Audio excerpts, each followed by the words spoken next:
The peculiarities of industrial growth. European managing agencies which dominated industrial production in India were interested in certain kind of products. They established tea and coffee plantation, acquired land at cheap rates from the colonial government, and they invested in mining indigo and jute. Most of them were products required primarily for export trade and not for sale in India. तो students इस paragraph में ये explain किया गया है कि Europe की जो एजेंसीज थी वो इंडिया में इंडस्ट्रियल प्रोडक्शन पर अपना दबदबा बना के रखती थी, यानी डोमिनेट करके रखती थी। वो जो थी वो ऐसा नहीं है कि सारे तरीके के सामान बनवाती थी, वो कुछ ही सामान बनवाने में इंटरेस्ट रखती थी। उन्होंने इंडिया में टी और कॉफ़ी यानी चाय पत्ती और कॉफ़ी उगवाना स्टार्ट किया, प्लांटेशन स्टार्ट करवाया। उन्होंने ब्रिटिश गवर्नमेंट से यानी कॉलोनियल गवर्नमेंट से कम सस्ते रेट्स में ज़मीनें खरीदी। उन्होंने इन्वेस्टमेंट किया इंडिगो और जूट में और माइनिंग में। अब ये जो सब कुछ था ये सब इंडिया के सेल के लिए नहीं था, इन इंडिया में बेचने के लिए नहीं था। ये सब उन्होंने इसलिए स्टार्ट करवाया था ताकि वो इंडिया से एक्सपोर्ट कर सके, यानी अपने देश में सामान ले जा सके। When Indian businessmen began setting up industries in late 19th century, they avoided competing with Manchester's good in Indian market. Since yarn was not an important part of British imports into India, the early cotton mills in India produced coarse cotton yarn, means thread, rather than fabric. When yarn was imported, it was only of superior variety. The yarn produced in Indian spinning mill was used by handloom weavers in India or exported to China. अब students क्या होने लगा इसमें, इस paragraph में ये बताया गया है कि जब इंडिया में बिजनेसमैन जो थे, जब उन्होंने इंडस्ट्रीज स्टार्ट करना स्टार्ट की, यानी फैक्ट्रीज लगाना स्टार्ट की थी लेट 19th सेंचुरी में, तब उन्होंने सोचा कि हम ब्रिटिशर्स का जो सामान आ रहा है यानी मैनचेस्टर्स गुड्स जो आ रहे हैं उनसे कंपटीशन नहीं करें, ऐसा उन्होंने सोचा। तो उन्होंने क्या करा, उन्होंने कंपटीशन को अवॉइड किया। तो उन्होंने क्या किया, उन्होंने अपना ही सामान बनाना स्टार्ट किया, यानी उन्होंने अपने खुद के सामान बनाना स्टार्ट किया और उन्होंने ब्रिटिशर्स के सामान को कॉपी नहीं करा, मतलब उनसे कंपटीशन नहीं किया। अब ब्रिटिशर्स का जो सामान आता था उसमें यार्न एक इम्पॉर्टेंट प्रोडक्ट था, यार्न एक इम्पॉर्टेंट प्रोडक्ट नहीं था। तब इंडियन लोगों ने क्या सोचा कि हम कपड़ा बनाने की बजाय हम यार्न बनाते हैं। यार्न का मतलब होता है थ्रेड, थ्रेड यानी धागा, वो धागा जिससे कॉटन होता है, रुई, कपास से के बाद में पहले धागा बनाते हैं थ्रेड और फिर उस थ्रेड से कपड़ा बनाते हैं। तो ब्रिटिशर्स जो थे वो डायरेक्टली फैब्रिक बनाते थे, नहीं कपड़ा बनाते थे। इंडियन लोगों ने सोचा, इंडियन बिजनेसमैन ने सोचा कि हम थ्रेड बनाते हैं। तो उन्होंने क्या किया, उन्होंने अच्छी क्वालिटी के थ्रेड को इंपोर्ट करना स्टार्ट किया, बाहर भेजना स्टार्ट किया। अब इंडियन स्पिनिंग मिल्स में जो यार्न बनता था वो या तो इंडियन वीवर्स के काम आता था या फिर एक्सपोर्ट किया जाता था चाइना देश को। अगला पैराग्राफ पढ़ते हैं हम। By the first decade of 12th century, a series of changes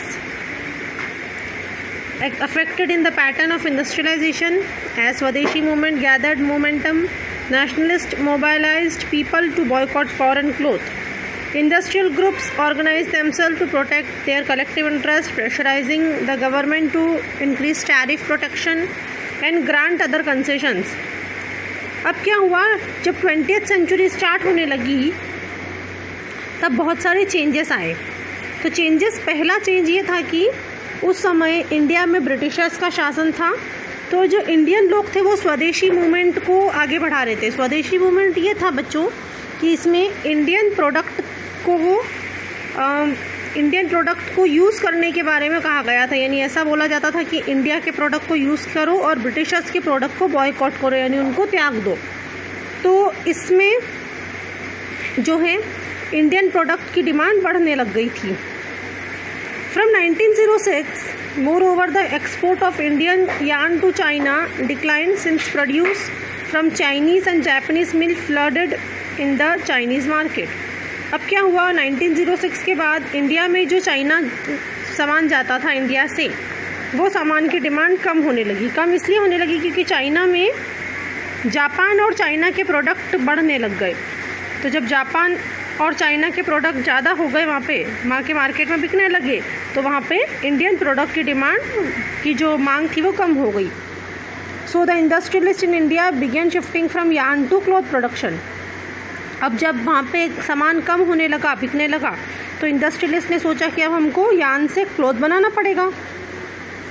cotton piece goods production in India doubled between 1900 and 1912। In 12 सालों में 1900 से लेकर 1912 तक में जो कॉटन प्रोडक्शन था वो डबल हो गया, यानी इतना ज़्यादा कॉटन का प्रोडक्शन बढ़ गया। नेक्स्ट पैराग्राफ पढ़ते हैं अब हम। Yet till the First World War, industrial growth was slow. The war created a dramatical new situation with British mill busy with the war production to meet the needs of army. Manchester's import into India declined. अब क्या हुआ? इसके बाद में first world war आ गया। जब first world war हुआ तब इंडस्ट्रियल ग्रोथ थोड़ी कम थी उस समय तक। उसके बाद जब वॉर हुआ स्टार्ट, तब एक अचानक से ड्रामेटिक सिचुएशन बन गई, नई सिचुएशन बन गई। ब्रिटिशर्स की जो मिल्स थी या जो फैक्ट्रीज थी वो अपने आर्मी के सामान बनाने में बिजी थी, यानी जो फर्स्ट वर्ल्ड वॉर में उनके देश से जो आर्मी गई थी उस आर्मी के सामान ब्रिटिशर्स की मिल्स बना रही थी। तो वहाँ से हमारे देश को जो इम्पोर्ट होता था वो क्या हो गया, कम हो गया। Suddenly Indian mills had a vast home market to supply. As the war prolonged, Indian factories were called upon to supply the war needs. jute bag, cloth for army uniform, tent and leather boots, horse and mule saddle and a host of other items. अब क्या हुआ कि जब सामान Britishers का कम बिकने लगा, तब इंडियन जो मिल्स थी उनको अपना देश में बहुत ज़्यादा पूरा बड़ा मार्केट मिल गया, क्योंकि बाहर से कोई सामान नहीं आ रहा था। तो हमारे देश में डिमांड बढ़ी तो हमारे देश के जो फैक्ट्री ओनर्स थे उन्होंने पूरे मार्केट को कैप्चर कर लिया, यानी पूरे मार्केट में अपना सामान पहुंचाना स्टार्ट करा। अब युद्ध जो था वो लंबा चलता गया, तो इंडियन फैक्ट्रीज़ को बोला गया कि आप भी भाई सामान बनाइए, आप भी हमको सामान पहुंचाइए। तो सामान जो भी वॉर में लगता था, जैसे कि जूट के बैग्स लगते थे, आर्मी की यूनिफॉर्म के कपड़े लगते थे, आर्मी वाले जो यूनिफॉर्म पहनते हैं उसके कपड़े, टेंट, लेदर के बूट्स, हॉर्स और मूल सैडल, ये सब चीज़ें जो थी वो मंगवाई गई।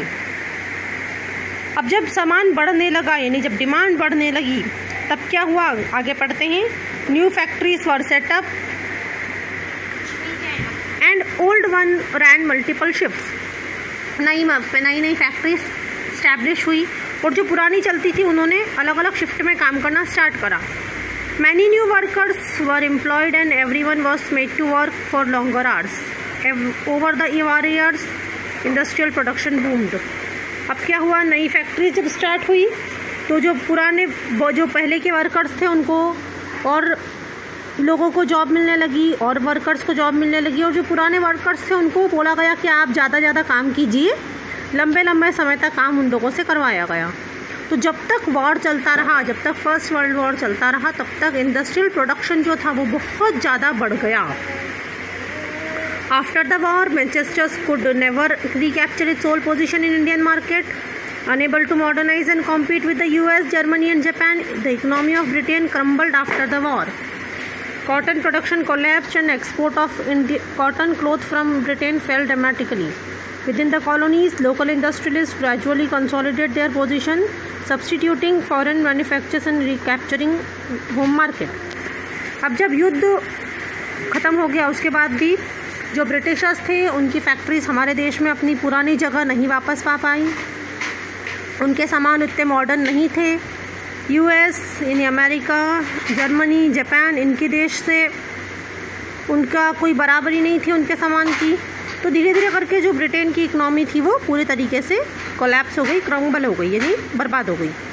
कॉटन प्रोडक्शन भी कम हो गया और धीरे धीरे करके एक्सपोर्ट भी गिरने लगे। तो कॉलोनीज़ में, यानी कि जहाँ पर ब्रिटिशर्स का रूल था, शासन था, वहाँ पर भी जो लोकल इंडस्ट्रियलिस्ट थे उन्होंने अपनी पोजीशन आगे बढ़ा दी थी, जिससे कि कोई भी ब्रिटिशर्स के सामान को ख़रीदना बंद कर दिया था लोगों ने, और वापस से जो लोकल इंडस्ट्रियलिस्ट थे वही अपने देश में अपने सामान ज़्यादा से ज़्यादा बेचते थे। I hope this topic is clear to all the students.